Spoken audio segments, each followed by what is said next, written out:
আসসালামু আলাইকুম বন্ধুরা, সবাই কেমন আছো? আশা করি সবাই ভালো আছো, আমিও ভালো আছি। তো আজকে আমি তোমাদের মাঝে নতুন একটি ভিডিও নিয়ে হাজির হলাম। তো এই যে আমি সকাল সকালে উঠেই বাগানে চলে আসছি, যেহেতু সকালের পরিবেশটা অনেক সুন্দর হয়। তো এই যে পুকুর পাড়ে আসলাম, দেখেন মাছগুলো কি সুন্দর খেলা করছে। এই সুন্দর সকালটাকে তারা উপভোগ করছে আর কি। তো এই যে মাছগুলোকে হয়তো অতটা বেশি ভালো বোঝা যাচ্ছে না, কিন্তু আমি দেখতে পাচ্ছিলাম অনেক সুন্দর খেলা করছে।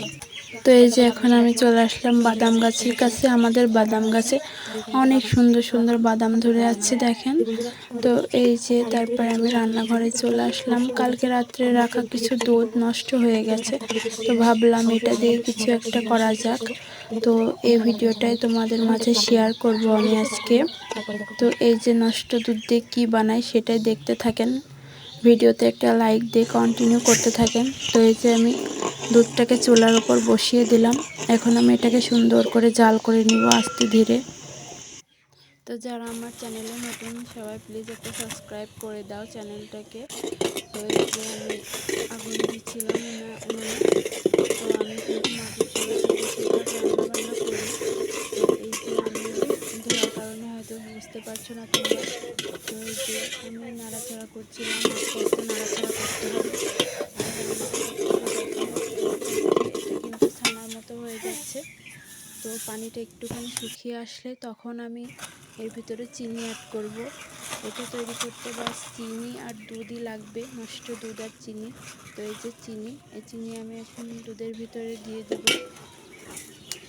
তো ভিডিওটাকে টেনে টেনে দেখবা না, সবার কাছে অনুরোধ রইল। তো এই যে আমি চিনি দিয়ে দিচ্ছিলাম। এবার চিনিটা পরিমাণ মতো দিয়ে দিতে হবে, যতটুকু পরিমাণ লাগবে ততটুকু পরিমাণ দিয়ে দিতে হবে। তো চিনিটা দেওয়ার পরে আমার ঝোল কিন্তু আগের থেকে অনেক পরিমাণে কমে আসছে, তোমরা দেখতে পাচ্ছ। তো এই যে এখন এরকম হয়ে গেছে। আস্তে আস্তে নাড়াচাড়া করতে করতে হাড়ির গায়ে কিন্তু পোড়া লেগে যাচ্ছে, এটা কোনো ব্যাপার না, এরকম হবে কারণ চিনি আর দুধ দিয়ে যেহেতু এটা নাড়াচাড়া করা হচ্ছে। তো এরকম একটু হতেই পারে, এটা কোনো ব্যাপার না। পোড়া লাগার কারণে কোনো হবে না, এটা কিচ্ছু বা কোনো রকমের কোনো এফেক্ট পড়বে না এর উপরে।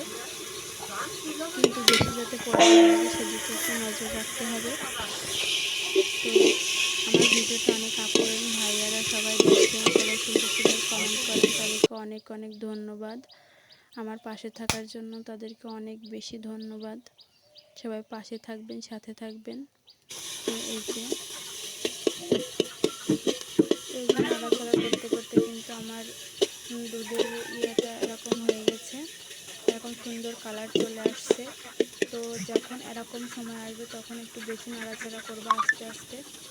যখন এটা আঠালো আঠালো ভাব চলে আসবে তখন ভাববা যেটা হয়ে গেছে। কিন্তু বেশি একটা করে নাবালে হবে না, আর একটু বেশি আঠালো হতে হবে, তখন নাবানোর জন্য করবো। তো এই যে দেখো আমি কেমনভাবে করতেছি, ইনশাল্লাহ তোমরাও পারবা। তো এই যে আমি এটা নামিয়ে নিয়েছি, দেখো কতটা সুন্দর হয়েছে। তো এটার আমি নাম দিয়েছি নষ্ট দুধ। প্লিজ কমেন্ট করে বলবা যে এটার নাম কেমন হয়েছে।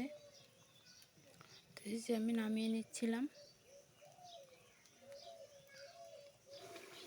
তো এই যে আমি অফ ক্যামেরায় সুন্দর সুন্দর করে নাড়ু বানিয়ে নিয়েছি, ওইগুলা দিয়ে কিন্তু খুব সুন্দর সুন্দর এমন এমন নাড়ু হবে। তো তোমরা সবাই ট্রাই করবো, বাসা অবশ্যই ট্রাই করবো, অনেক মজাদার এটা খাইতে। আমার মেয়ে এটা খুব পছন্দ করে, আমারও এটা খুবই ভালো লাগে।